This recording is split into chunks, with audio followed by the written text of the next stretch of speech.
तो विद्यार्थी अवतल दर्पण का उपयोग एवं उत्तल दर्पण का उपयोग ये एग्जाम में आता ही आता है। ठीक है, तो इसके उपयोग से पहले हम लोग जानेंगे कि आखिर अवतल का मतलब क्या होता है।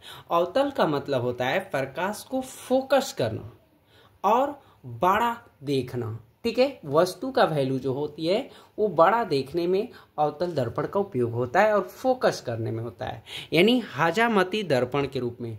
हजामती मतलब होता है जो दाढ़ी बनाते हैं उनमें कौन सा उपयोग होता है दर्पण का, अवतल दर्पण का।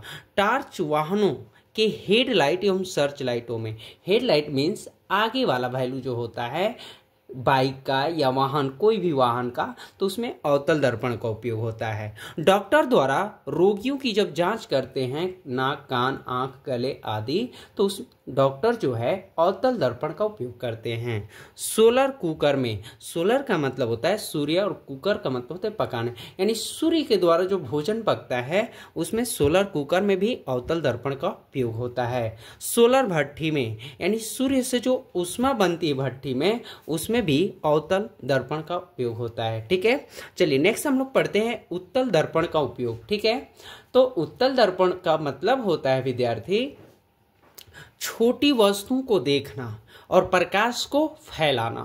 ठीक है, छोटी वस्तुओं को देखना और प्रकाश को फैलाना उत्तल दर्पण का उपयोग होता है उसमें। ठीक है, यानी स्कूटर, मोटर, बाइक तथा बस इत्यादि के वाहनों के पीछे की जो वस्तु देखने में होता है उसमें उत्तल दर्पण का उपयोग लगाया जाता है। ठीक है, जिसको हम लोग पश्च दृश्य बोलते हैं, यानी पीछे देखने के आईने में। ठीक है, दूसरा है गली और मोहल्ले, सड़कों पर लगे लैंपों में प्रकाश को बड़े क्षेत्रों को फैलाने में उपयोग उत्तल दर्पण का उपयोग होता है, जिसको हम लोग स्ट्रीट लाइट भी बोलते हैं। ठीक है, तीसरा एटीएम मशीन में, एटीएम मशीन में भी उपयोग उत्तल दर्पण का उपयोग होता है। जब विद्यार्थी हम लोग अपना पिन कोड डालते हैं और एटीएम मशीन में, तो वहाँ पे एक फिगर देखने को मिलता है जिसमें आप देख सकते हैं कि पीछे कोई हमारा देख तो नहीं रहा है पिन कोड डालते वक्त, तो इसलिए एटीएम मशीन में भी उत्तल दर्पण का उपयोग होता है।